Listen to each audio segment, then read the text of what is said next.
देवाभाऊंच्या जादूने दिसणार का महायुतीचा जोर? शिंदेची शिवसेनेला ठाकरे बंधू लावणार घोर.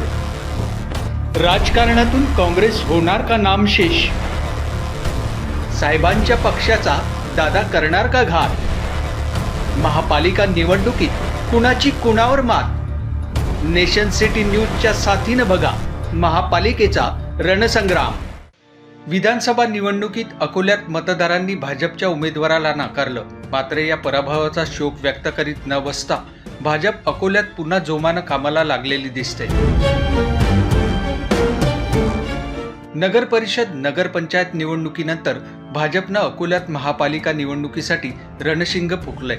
उमेदवार निश्चित झालं आणि आता व्यापक प्रचारही भाजपानं सुरू केलाय. रविवार 4 जानेवारीला मुख्यमंत्री देवेंद्र फडणवीस यांनी अकोल्यात महापालिका निवडणुकीच्या प्रचारार्थ सभा घेतली. सभेला खासदार अनुप धोत्रे, पालकमंत्री आकाश फोंडकर यांच्यासह भाजप राष्ट्रवादीचे सर्वच प्रमुख नेते उपस्थित होते.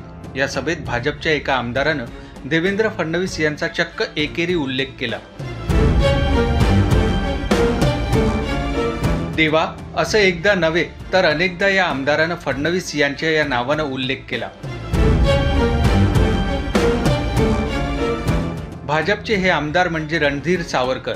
पण सावरकर यांनी फडणवीस यांचा देवा हा उल्लेख स्तुतीसुमन उधळताना केला. देव आहे त्याला आपण काय मागणी करणार? देवाला सर्व कळते.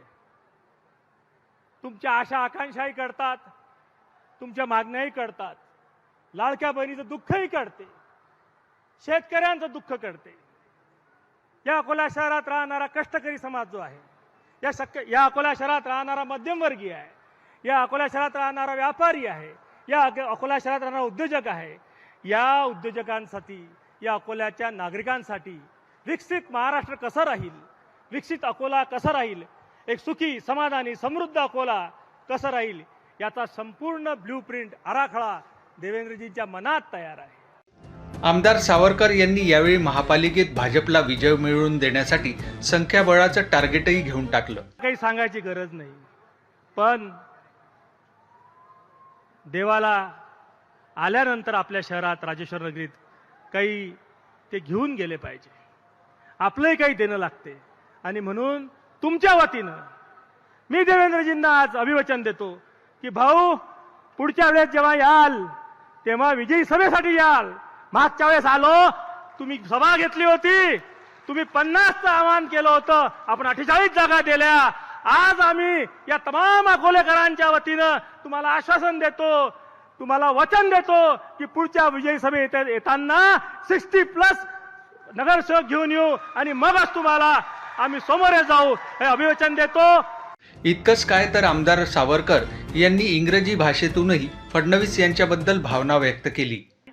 We have enjoyed a fantastic period and we will do it more for many years. आम्ही आमदार सावरकर यांच्या स्तुतीची परतफेडही मुख्यमंत्री फडणवीस यांनी आपल्या भाषणात करून टाकली. अकोल्याचे खासदार अनुप धोत्रे आणि आमदार सावरकर या भावांचा गौरवपूर्ण उल्लेख करून या अकोल्यामध्ये प्रचंड असा विकास करून दाखवला ते रणधीर भाऊ सावरकर,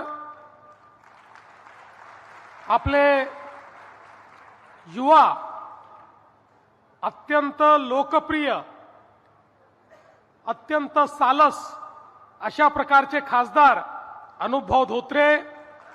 अकोल्यात विमानतळ, 24 तास पिण्याचं पाणी, सुसज्ज रस्ते, घनकचरा व्यवस्थापन, मलनिस्सारण प्रकल्प आदी अनेक विकासाची कामं करण्याची घोषणाच मग मुख्यमंत्री फडणवीस यांनी करून टाकली. अकोला महापालिकेत भाजपच विजयी होईल असंही फडणवीस म्हणाले. रणधीर भाऊंनी जे टार्गेट या ठिकाणी सांगितलं 60 पार, ते टार्गेट आपली महायुती निश्चितपणे पार करेल हा विश्वास या निमित्ताने मी व्यक्त करतो. विधानसभा निवडणुकीच्या तुलनेत अकोल्यात महापालिकेसाठी भाजपचा रस्ता तसा सोपा दिसतोय. अशात फडणवीस यांनी घेतलेल्या सभेनंतर अकोल्यात भाजपच्या विजयाचा मार्ग आणखी प्रशस्त झाल्याचं सांगण्यात येत आहे. कॅमेरामॅन विशाल बोकडेसह Prasanna Jakate, nation city news, Akola.